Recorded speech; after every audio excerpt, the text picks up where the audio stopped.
Hello everybody, welcome to One Drink podcast. We talk about one topic for one drink. I'm Oliver. I'm Matthew. And today on our history show, we are featuring November 15th to November 21st. Oh, yeah. As well, of course, as our favorite, two Medal of Honor stories. Man, they just keep getting better and better. Yeah. I know a lot of them are not the same premises kind of. Yep. But just the stories, you kind of get entrapped with the person, you know? Mm-hmm. It's just like, oh my god. For sure. Because sometimes I try to put myself in that situation, which I never could or would do. Yeah. But like, you know, when you read yours, I'm always like, man, you know, that was me. Yeah, and I'm just like, I could never do any of the stuff. I think about that every time I do the research on these to find one, and I'm like, I try to like picture myself as I'm reading through it, and I'm like, I can't. Not in any of them. I'm waiting for the one that like luckily got in. You know what I mean? Like the mistake. Like, oh, I could do that. This is the only one I could relate to. Right. I could have fell into that by mistake. But all these guys are true freaking heroes. For sure. And for sure. All the stories are great. Yep. But we also have history that we love to hit everyone with. Mm-hmm. And that is just a continuous thing. Mm-hmm. And we're going to go to November 16th, 1985. So, sort of. All right. Recent. Before I was born, but you know, it's fine. Howard Stern begins broadcasting on 92.3 WXRX FM in New York. Oh, dang. Man, he's been in the game forever. 35 years. Yeah. Wow. So, I think radio would be great to get into, although radio is kind of like just turning into a podcast, I feel. But there's definitely a lot of similarities now between like the talk shows on the radio and what a podcast is. Yeah, because like the radio, you can hear them on the radio, which is cool. Yeah. But also every radio show is pretty much filming. Yeah. Inside the studio. Yeah. So it makes it, podcast less radio. Yeah. So. Yep. They're just stealing our thing. True. Because it's what we're doing. Yeah. And they were like, oh, look at One Drink's doing this. We should jump on this. We're putting the heat on all these local... We're putting the heat on them. They don't know it yet, but... These local radio stations are like... Yeah, the fire's coming. Yeah. So watch out. And they're going to be like, damn, we're out of a job. Oh, wait, They hired One Drink Podcast? What? Son of a bitch. Dang. So, Howard Stern, he's been killing the game for a while. That would be sweet, wouldn't it? Oh, yeah. We got a radio spot? It could happen. It could happen. All right, I'm going to take us to November 17th, 1800. The U.S. Congress met for the first time in the new Capitol at Washington, D.C. President John Adams then became the first occupant of the Executive Mansion, later named the White House. Aha! So, good old GW Dude, built it. He's back. And never got to live there. I know. Well, then it got destroyed. Yeah. And then they had to rebuild it. Exactly. And then, if it didn't get destroyed, I feel like he would have lived there. He probably would have been able to live there. He was probably pissed, too. Because he probably knew. He probably looked at it and was like, son of a bitch, they're not going to finish this before I can die. God damn it. I wonder if he, slept just, in a house somewhere that, he could see it. Right. You know what I mean? That would annoy the fuck out. I'd have had to live on the other side of town. Yeah. So I'd never been to Washington or to the other White side House. of town was probably only, half a mile away, though. Right. So that's one spot I do want to go. Oh, dude. I want to take some photos, and I would like to, You got to go during the those trees. The sugar maples. Yes. Yeah. So my friend went down there and no. I don't know if that's what they are. No. Cherry blossoms. The cherry blossoms. What did I say? I say sugar plums.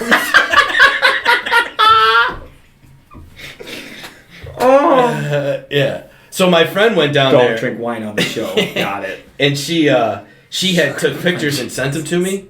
And dude, man. Dude, they only bloom for 2 weeks. Yes. So you have to go at that specific time. Mm-hmm. So and be prepared because it is packed. Packed. I know. Dude. Packed. And I would love, I like to get good photos. So I mean, I'd be like, excuse me. Sugar blossoms. I know. Sugar blossoms. What the hell are those? I don't know, dude. Cherry blossoms. Such a dude. I'm like, yeah. And then you're like, no, that doesn't sound right. I don't know if that's right. fuck's sake. I love it. All right, so I found this pretty interesting. November 19th, 1985 again. I didn't even realize that. I guess I'm stuck in... Yeah, 85. Back to the Future. All right, so 3 days after Howard Stern's show. This happened in the largest civil verdict in U.S. history. Pennzoil wins $10.53 billion judgment against Texaco. Oh, shit. So that's a civil suit. Yeah. So civil suits you have to pay out, right? Oh, yeah. Yeah. There's no... No. Yeah. So, I mean, of course these companies are... They've got the money. Like a $10 billion chunk out of a company. That's a... Well, that's probably why there's no... Texaco. Exactly, dude. You know what I mean? I wonder if Howard talked about that on his show. he was hyping it up. On his third day. Right. Yeah, right. Howard Stern's like strippers and... Well, maybe he got some stripper that was banging like an executive from Pennzoil or Texaco. Right. And you know what I mean? Like, yeah. I mean, that sounds about right. There could have been porn stars at the Texaco CEO's house. You know what I mean? And that's probably what happened. That makes more sense. Because he probably didn't give a fuck about the civil suit. And I can promise... Oh, man. Oh, yeah. Yeah. Anyways, moving on. Tap, tap. Oh, I wish I had some paper, because that would have been a great segue. November 19th, 1978. Oh, phew. I should have said 1985. Oh, if you did, I should have said 1985. I would have lost it. Dude, wasn't that November 5th? No, that was 8. Wasn't November 15th like the date that they used in Back to the Future? Mm-hmm. Yeah, I think so. Because they went from 85 to 55. Yeah. That's awesome. That's why I said it. I was like going Back to the Future. It just all clicked in my brain because I'm slow. Hey, it happens all happens all the time on this I feel like we need one of those like wah wah wah. No, don't add. Oh god damn it! Don't add that shit. You did it, not me. I'm gonna get one of those T-shirts that says "I'm stupid," but it'll just be like an arrow that like goes here and then an arrow here and then an arrow here. You know what I mean? It just like trails around back to myself. Okay, November 19th, 1985. 1978. Sorry. 1978. Wow, this is really messed up too. I feel bad laughing going into this. I'm going to try to stop. Let's get started. The biggest mass suicide in history.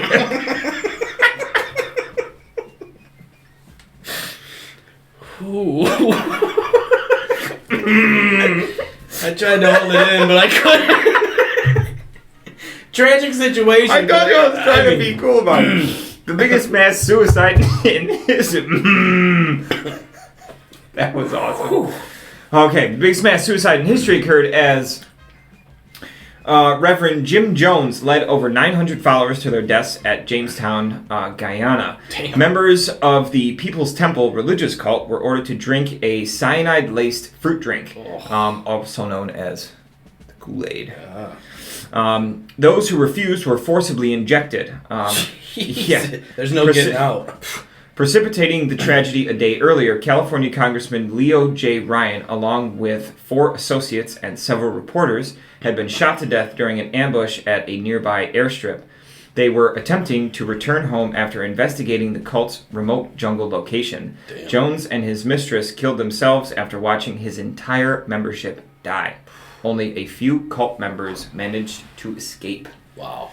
Yeah. Well, and that's where that saying comes from, when someone's nuts are, whacked out or whatever, and they're like, oh, they must have drank the Kool-Aid. So, I think we did a fact or something on that. Probably, at some point. Yeah, okay. Yep. It makes sense. I mean, damn, that's crazy. So there's like... Yeah, it was a total of like 907 people or something like that. And like you said, there was no getting out. Like, No, I think there was something like... I read once, there was something like, I don't know, like a dozen people that survived or whatever. Luckily. Yeah. Nuts. Dude, I've been watching some shit on TV. And dude, that's like the number one, not number one, but like, dude, one sip. Like, even if someone was joking around, you take one sip and you're just like, and there's no coming back, though. Oh, like, no, you're done. There's no, you're like... Done. No, the end.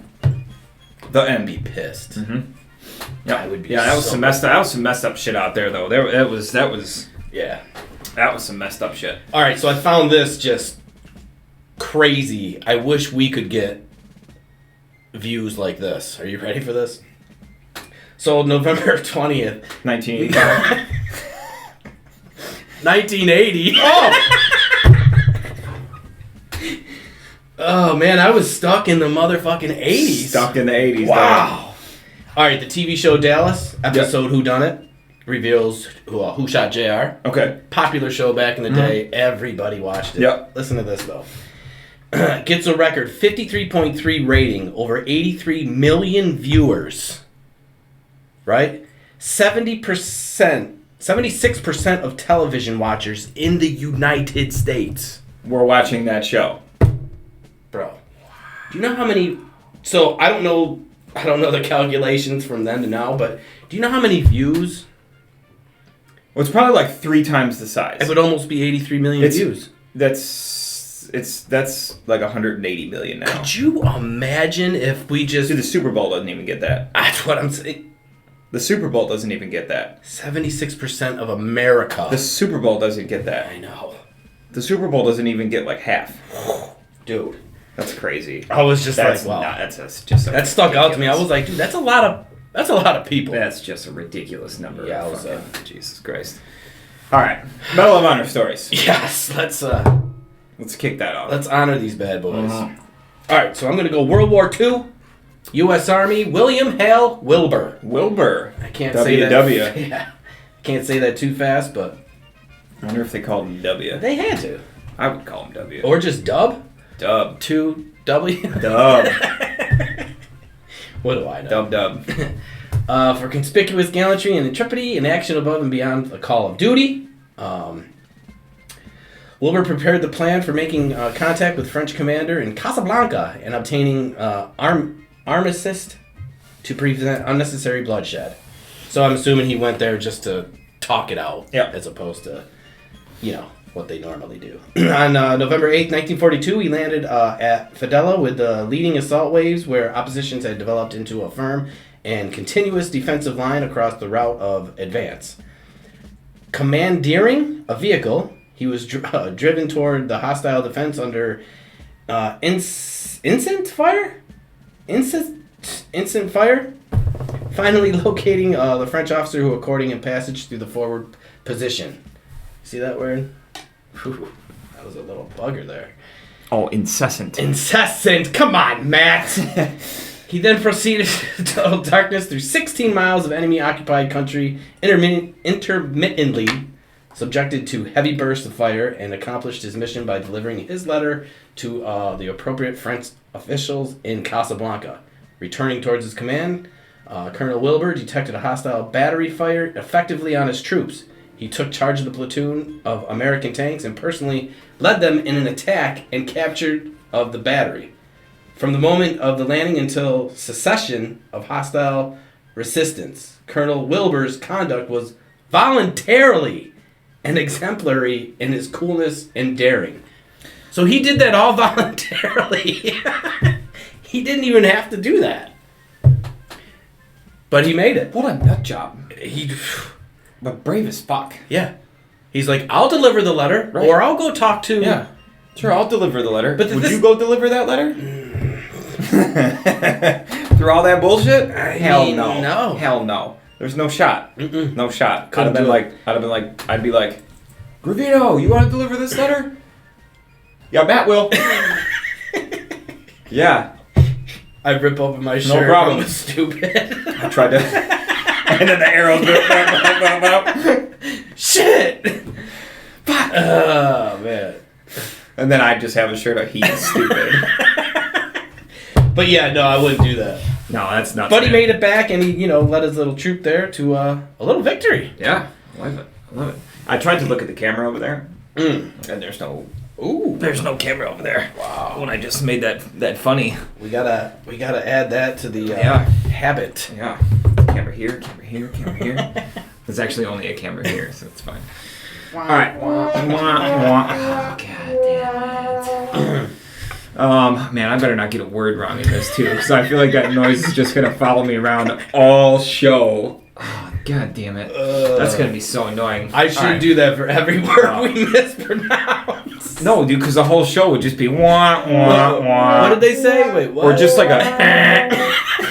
I mean, like a game show buzzer. Or it's like a ding. Ding! Right. And then each time a number comes up. It's just a ticker. Ding! See how high we can get in there. Oh, God.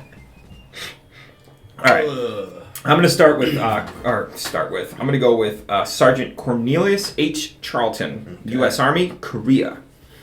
Okay, his platoon was attacking heavily defended hostile positions on commanding ground when the leader was wounded and evacuated. Sergeant Charlton assumed command, rallied the men, and spearheaded the assault against the hill. Personally eliminating 2 hostile positions and killing 6 of the enemy with his rifle fire and grenades, he continued up the slope while the unit suffered heavy casualties and became pinned down. So one of the things that I've recognized after reading so many of these things is that a lot of these guys get screwed because they're trying to fight uphill. Yes. And having high ground in a military scenario, or in a battle, any kind of scenario, high ground is key. Yeah. Like, it's strategically where you're supposed to be. It's crazy, too, now that you mention that. You are right, because a lot of these are like mountains or hills. Fighting hills, yeah. They're always on the bottom. So they're always... They're facing adversity could you imagine, just because of the layout of the terrain. Yeah, could you imagine if, like, we were in the opposite position? We would have destroyed it. I mean... There'd be no chance. Well, that's why you don't hear any badass stories about us on a hill. Yeah. Because that would be too... just one. That'd be too easy. Yeah. Okay, so regrouping the men, he led them forward only to be again hurled back by a shower of grenades. Despite a severe chest wound, Sergeant Charlton refused medical attention and led a third daring charge, which carried to the crest of the ridge. Observing that the remaining emplacement, which had repelled the advance. I keep getting that noise of that buzzer stuck in my head as I'm reading this. It's tripping me up. Yeah. The advance was situated on the reverse slope. He had charged it alone. Was again hit by a grenade, but racked the position with a devastating fire which eliminated it and routed the defenders. Oh, nice. The wounds received during the daring exploits resulted in his death, but his indomitable courage, superior leadership, and gallant self-sacrifice reflect the highest credit upon himself, the infantry, and the military service. Yes, they do. So he charged a hill solo. I mean, that's... For a second time. Yeah. So they charged the hill, and then he was like, no, I got it. You guys don't get hurt. Right. I'm going. After being hit. Yeah. Like, I mean, these guys are, heroes. I mean, we say it the same thing every single week, but I don't get sick of saying it. It doesn't get lost in saying it. No. These stories don't cease to amaze us every single week. It's great. Every single week. Yep, so that is our one drink for our History and Medal of Honor show. Yeah. Don't forget, guys, you can check out all these interesting history facts as well as all of these courageous stories every single Monday here on One Drink Podcast, both on YouTube and Facebook. You can also listen to us if you enjoy the sounds of our beautiful voices on all major platforms. Don't forget, for me, please just hit that sub button and click on the bell notifications to be the first ones notified when our new episodes hit. Yep. And we just asked, ask Ken. We just asked you to share. Hey, Ken! Dude, share it with a friend, Ken. Yep. So share it with a friend, Ken. It goes from Ken to another friend, and maybe to another Ken. And maybe to another Ken. I wonder if Ken's got a Ken. He does. He probably does. He's got to, right? Now, this is the funny thing about this whole joke that's going on here.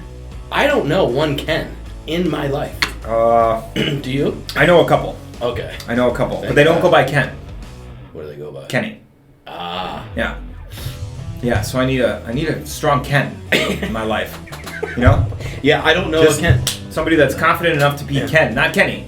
Right. Like, hey man, what's your name? Ken. Oh, what's up, Kenny? No. Right. And he stops you and he's like, No. Ken. It's 3 letters. Yeah. Ken. K-E-M. So yes. Anyways, Ken. Share. Thanks for sharing. Till next time, guys. See ya. Cheers.